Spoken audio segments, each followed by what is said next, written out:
Good afternoon and welcome to BJC Mitzvah Day, number 173, part 5. Using Sefer Hachinuch, a Mitzvah Day keeps us on its way. The purification from Tzaraas, and here we go. Found in the third book of Vayikra, Parshas Besorah. Before continuing to describe the purification procedure, the Chinuch delineates the halachic criteria for the items that will be used next. One takes the cedar rod. The proper size for it is that its length be 1 amma, about 2 feet, and its thickness like a quarter of the width of one leg of the legs of a bed.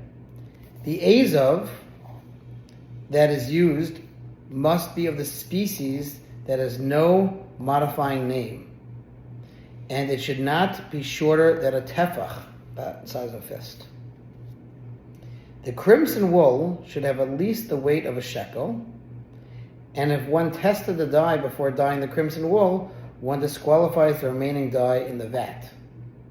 Just as is the law with regard to the techelis dye, which is also disqualified by testing, all the measurements listed here are received the laws given to Moshe at Sinai and passed down by oral tradition.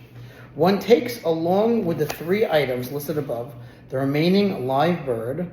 These 4 items are essential to one another.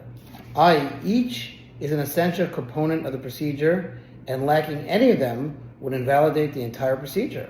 A cedar rod or azov that had peeled is disqualified. The Chinuch proceeds to describe the next step of the purification procedure.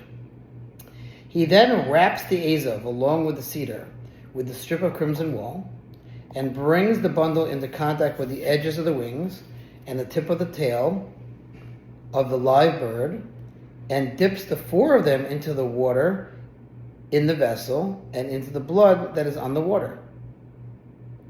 And he then sprinkles the water and blood 7 times onto the back of the Mitzvah's hand, and then releases the bird. How does one release it? He stands in the city and casts it beyond the city wall. He does not turn to face the sea, nor the city, nor the wilderness. As it is stated, toward the outside of the city, facing the open field. If he sent it off and it returned, he must send it off again.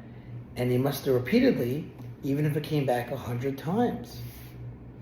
As Chinuch noted above, this procedure applies to the purification of both a person and a house with Tzaraas. At this point, the procedure of purification, as it applies to a house, is concluded. With regard to a person who is a Mitzvah, there are 2 additional requirements to this first phase of his purification: shaving and immersion, as Chinuch describes. Subsequently, the Kohen shaves the Mitzvah. How does he shave him?